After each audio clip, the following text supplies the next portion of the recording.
And doctor అలానే అసలు ఈ బ్యాక్ పెయిన్‌కి ఎటువంటి ఫుడ్ ఆర్ డైట్ ఫాలో అయితే అసలు బ్యాక్ పెయిన్ రాకుండా జాగ్రత్తలు తీసుకోవచ్చు? సో బ్యాక్ పెయిన్‌కి ఫుడ్ ద్వారా మనకి ముఖ్యంగా కొన్ని సప్లిమెంట్స్ ఇంపార్టెంట్. లైక్ మనకి vitamin D, omega 3 fatty acids, calcium, vitamin C and వీటితో పాటు బి12 వైటమిన్. సో ఇవన్నీ పుష్కలంగా ఉండే డైట్ తీసుకోవాలి. లైక్ మనకి ఫ్రెష్ ఫ్రూట్స్, ఫ్రూట్స్‌లో మనకి ముఖ్యంగా వైటమిన్ సి కంటైనింగ్ మనకి సంత్ర గానీ, గువావా, పొమోగ్రానేట్ వీటిలో వైటమిన్ సి ఉంటుంది. అండ్ వీటితో పాటు మనకి స్ట్రాబెర్రీ, బ్లూబెర్రీస్, రాస్బెర్రీస్ వీటిలో కూడా వైటమిన్ సి చాలా అద్భుతంగా ఉంటుంది. సో ఈ వైటమిన్ సి తోటి మనకి ఇన్ఫ్లమేషన్ అనేది తగ్గుతుంది.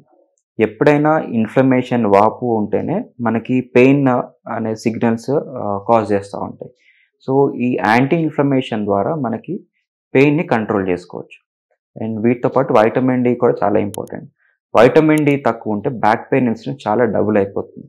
సో వైటమిన్ డి అనేది యాంటీ ఇన్ఫ్లమేషన్ ఉంటుంది, నర్వ్ హీలింగ్ ఉంటుంది, జాయింట్స్ని అండ్ మజిల్స్ని గట్టిగా చేస్తుంది. సో ఓవరాల్గా వైటమిన్ డి మనకి జాయింట్స్ని అరగకుండా, మజిల్స్ని డ్యామేజ్ చేయకుండా ప్రివెంట్ చేస్తుంది, బాడీ అంతా హెల్దీగా ఉంచుతుంది. సో వైటమిన్ డి కూడా చాలా ఇంపార్టెంట్. వైటమిన్ డి మనకి సన్ రేస్ ద్వారా వస్తుంది ఆర్ మనకి క్యాప్సూల్స్ ద్వారా కూడా తీసుకోవచ్చు. అండ్ సన్ రేస్ ముఖ్యంగా మనకి మధ్యాహ్నం 12 to 2 important. At least 15-20 minutes sun exposure ఉంటే మనకి చాలా బెనిఫిట్ ఉంటుంది. So this is vitamin D.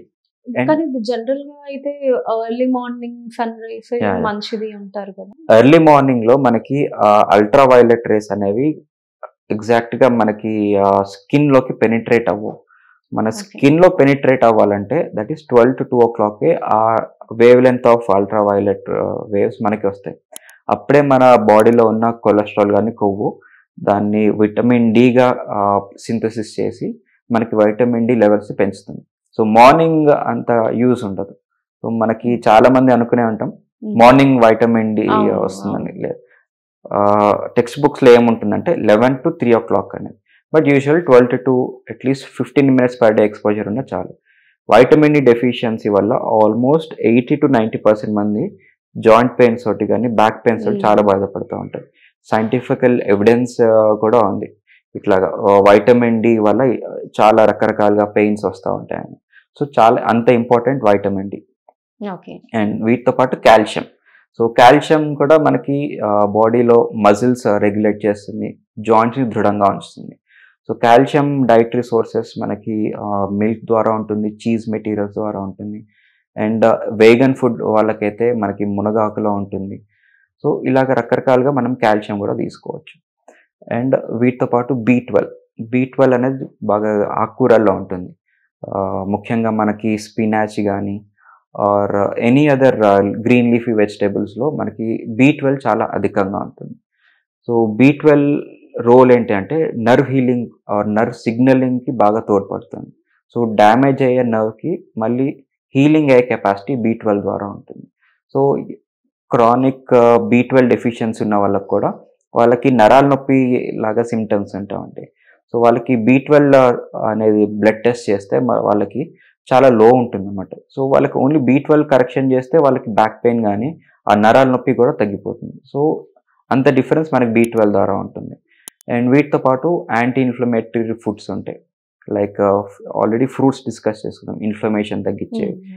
ఈ ఫ్రూట్స్ కేటగిరీలోనే ముఖ్యమైనవి యాపిల్ కానీ ఆర్ మనకి బెర్రీ ఫ్రూట్స్ కానీ ఆర్ లిచీస్, కివీ ఫ్రూట్స్ వీటన్నిటికీ ఇన్ఫ్లమేషన్ తగ్గించే గుణం ఉంటుంది.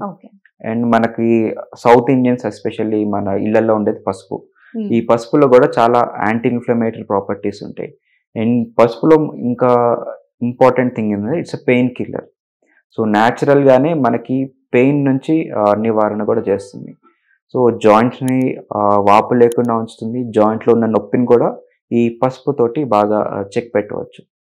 పసుపు మనం పాలల్లో విత్ బ్లాక్ పెప్పర్ తీసుకుంటే దాని అబ్జార్ప్షన్ ఇంకా బెటర్గా ఉంటుంది. These are all dietary precautions. Okay.